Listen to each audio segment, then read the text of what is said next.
नमस्कार दोस्तों, आज अपने ईपीएफओ के अंदर देखेंगे। ईपीएफओ के अंदर 24% भाग जो सैलरी का करता है उसके अंदर 15.67 भाग होता है, वो तो अपने को रिटर्न मिल जाता है। और 8.33% भाग है उसके अंदर अपने को 2 चॉइस मिलती है। अगर 9 साल 6 महीने आप जॉब करते हो तो पेंशन के लिए अप्रूवल हो जाते हो। अगर 9 साल 5 महीने तक आप चाहो तो उस पैसे को विड्रॉल ले सकते हो। तो आज अपने बेसिक यही देखेंगे कि ईपीएस के अंदर अपने लॉन्ग टाइम कार्य करें, पेंशन में ज़्यादा प्रॉफिट है, या अपने पेंशन से पहले अगर पैसे कहीं अपने विड्रॉल करके और कहीं डिपॉजिट करवाएं तो ज़्यादा प्रॉफिट है। मैं इजीली आपको बोर्ड के माध्यम से समझाऊंगा और इजीली आपको एकदम से समझ आ जाएगा हमें प्रॉफिट कहाँ है। और लास्ट के अंदर मैं पूरा एकदम डिसीजन इसका पूरा बताऊंगा कि कहाँ अपने को ज़्यादा प्रॉफिट होता है। क्योंकि मेरे पास में कई दिनों से ये कमेंट आ रहे थे कि हम सर लॉन्ग टाइम करें तो प्रॉफिट है या शॉर्ट टाइम के अंदर प्रॉफिट है। तो अपने वीडियो शुरू करते हैं। सबसे पहले यार ईपीएफओ अपने को पता है 2025 के अंदर ये 15.67% भाग करता है। और ये 25,000 जिस व्यक्ति की सैलरी है उसी पे लागू होता है। 25,000 से ऊपर जिस व्यक्ति की सैलरी है उस पर ईपीएफओ का अधिनियम नहीं लागू होता है 24% का। और ईपीएस है ये 2025 के अंदर अपने को पता है 8.33% सैलरी का भाग लेता है। और मैक्सिमम ये 1250 रुपए से अधिक नहीं कर सकता, 1250 रुपए तक ही कर सकता है। अब अपने इसको थोड़ा देखेंगे लॉन्ग टाइम और शॉर्ट टाइम। अब एक मेरे पास व्यक्ति ने पासबुक भेजी थी। इस पासबुक को आप देखो कि इसकी ईपीएस है वो 1,20,000 रुपये कटी है। यहाँ पे 1,20,000 रुपये ये कितने टाइम में कटी है? ये कटी 8 साल के अंदर। तो अब अपने देखते हैं ईपीएस का नियम क्या है, अपने वो पहले देख लेते हैं। ईपीएस का नियम अपने को पता है 2 चॉइस मिलती है। एक तो ईपीएस का नियम है अगर कोई व्यक्ति 9 साल 6 महीने जॉब करता है तो वो पेंशन के लिए अप्रूवल है। अगर 9 साल 5 महीने जॉब करता है तो वो विड्रॉल ले सकता है इस पैसे को। इन्होंने अभी जॉब की है, वो 8 साल की है। और इनकी एज अभी जो एज हुई है वो है 28 वर्ष। 28 वर्ष इनकी एज हुई है। अब इनके अगर ये 1 साल और जॉब करते हैं तो ये पेंशन के लिए अप्रूवल हो जाएंगे। ये अभी चाहे तो इस पैसे को विड्रॉल ले सकते हैं।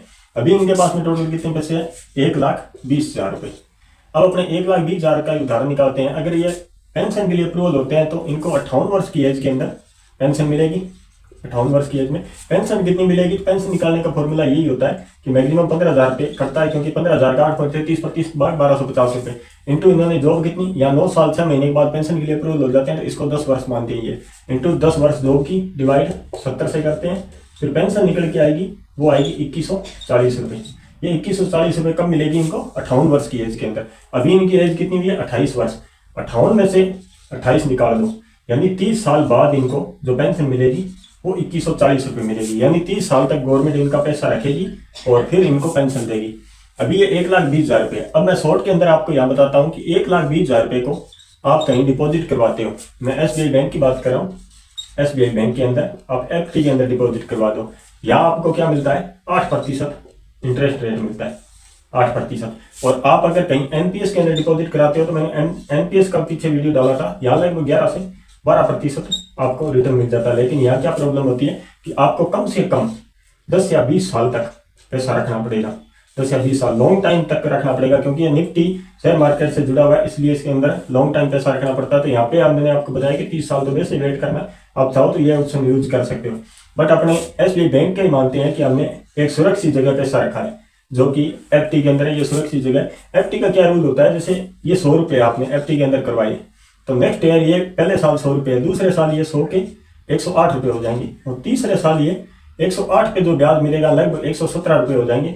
और 4 साल के बाद में ये 117 पे ब्याज मिलेगा तो लगभग 126 रुपये के समथिंग हो जाएगी। इसी प्रकार से ये 10 साल के अंदर जो टोटल है ये 200 रुपये हो जाते हैं।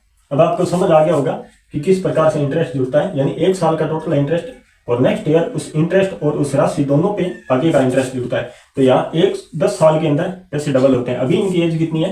28 वर्ष है। अपने यहाँ कर लेते हैं कि 28 वर्ष में इनके पास में 1,20,000 रुपये इन्होंने विड्रॉल लिया है। 38 वर्ष की एज के अंदर इनके पास ये डबल होने के बाद में 2,40,000 रुपये होंगे।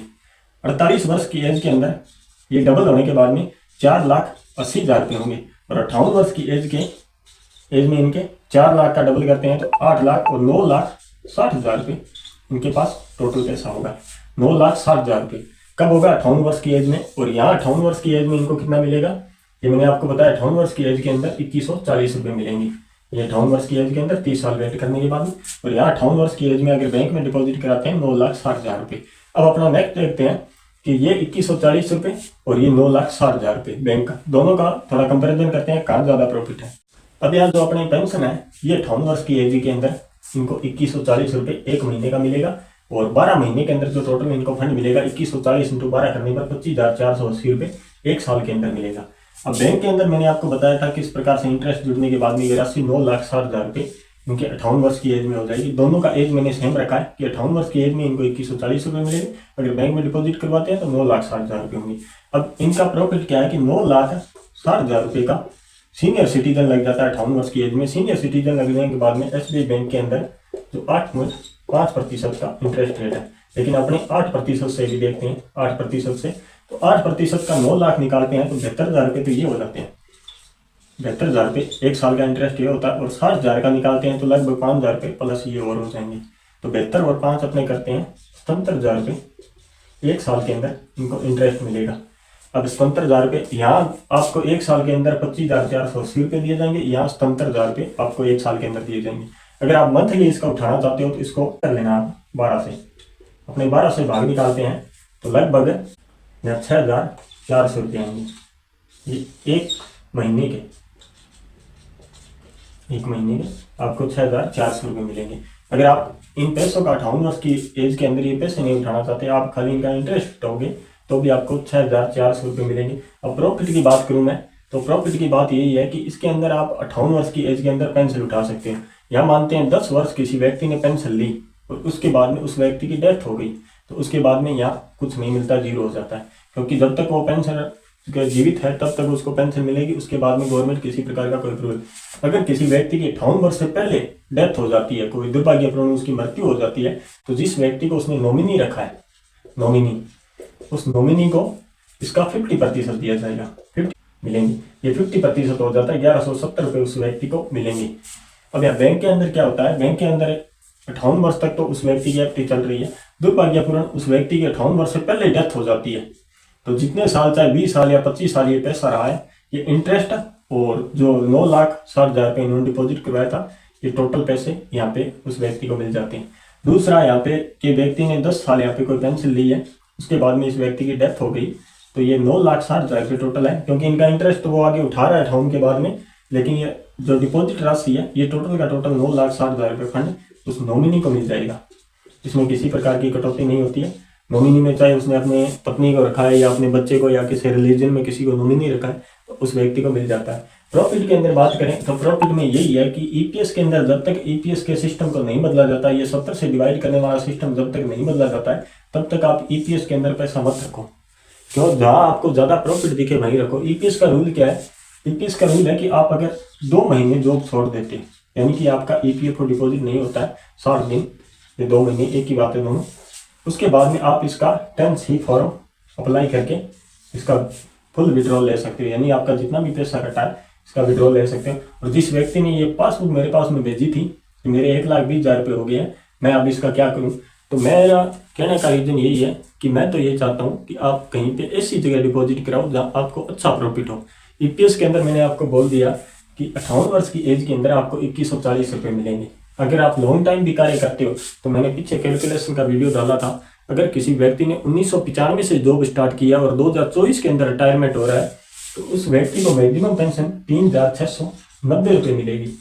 किस प्रकार से मिलेगी वो वीडियो मैं नीचे लिंक डाल दूंगा, आप जाके वीडियो देख लेना, आपको इजीली समझ आ जाएगा कि किस प्रकार से गवर्नमेंट ने इसके अंदर संशोधन किया था और किस प्रकार से 1995 से लेकर 2024 तक 3,690 रुपये ही पेंशन मैक्सिमम अगर किसी व्यक्ति ने जॉब किया इतनी पेंशन उसकी बन रही है। वो आप अच्छी तरीके से देख लेना, एक एक पॉइंट को मैंने अच्छी तरीके से कवर किया था, इजीली आपको समझ आ जाएगा।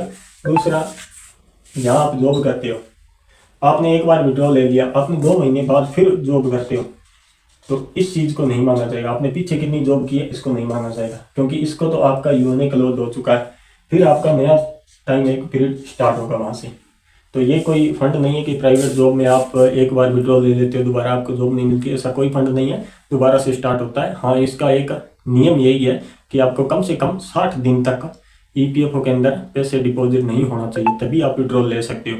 आपकी कंटिन्यू जॉब है तो आप इसका विड्रॉल नहीं ले सकते, यही इसका नियम है। और 43A जो एक्ट जोड़ा गया था 1995 में ईपीएफओ पेंशन से संबंधित, उसके अंदर ये इतना ही दिया हुआ है। और मैंने ईपीएफओ 43A एक्ट का पूरा वीडियो भी यहाँ पे डाला था कि उसके अंदर मैंने आपको बताया था कि उसमें 2 पॉइंट दिए हुए थे कि संसद ईपीएस के अंदर बदलाव कर सकती है, लेकिन उस एक्ट में ये कहीं नहीं लिखा हुआ कि आपको बढ़ी हुई दर के पेंशन दी जाएगी। इसकी वजह से आज पेंशन नहीं बढ़ रही है, ना डीए आ रहा है, ना एरियल आ रहा है, महंगाई भत्ता कुछ नहीं आ रहा है। जितनी आपको पेंशन कितने वर्ष जॉब की डिवाइड 70 से करके जितनी आपकी पेंशन होती है उतनी आपको पेंशन ही मिल रही है। मेन रीजन यही है, इसी वजह से इस पे आंदोलन हो रहे हैं और करीबन 60,000 व्यक्ति है। सबसे ज़्यादा महाराष्ट्र से व्यक्ति है जो ईपीएस के अंदर है, और दूसरा यहाँ आंध्र प्रदेश साइड से व्यक्ति है। वो दिन प्रतिदिन इस पे आंदोलन करते हैं, लेकिन गवर्नमेंट किसी प्रकार से सुनवाई करती नहीं है। और बढ़ी हुई दर की पेंशन का ये थोड़ा सा पॉइंट उस कानून के अंदर ना जोड़ने की वजह से सुप्रीम कोर्ट भी इस पे क्लियर स्पीच अपनी नहीं दे सकता, क्योंकि सुप्रीम कोर्ट संविधान के तहत कार्य कर सकता है, संविधान के अलावा किसी प्रकार का कार्य नहीं कर सकता। आज के लिए इतना ही, धन्यवाद। उम्मीद करता हूँ आपको अच्छी तरीके से समझ आ गया। अगर किसी प्रकार को आपको कोई प्रॉब्लम आ रही है समझने के अंदर, तो आप मेरे को कमेंट बॉक्स में मैसेज कर सकते हो। मैं आपको इजीली स्टेप बाय स्टेप आपको जो भी कंफ्यूज है उसका रिप्लाई दूंगा। और अगर ईपीएफओ संबंधित किसी प्रकार के कोई डॉक्यूमेंट या अन्य चीज़ में आपको प्रॉब्लम आ रही है तो आप कॉन्टैक्ट कर सकते हो। मैं आपको व्हाट्सअप नंबर दे दूंगा, आप कॉन्टैक्ट कर सकते हो। हर प्रकार से मैं आपकी हेल्प करने के लिए एनी टाइम तैयार रहूँगा। आज के लिए इतना ही, धन्यवाद।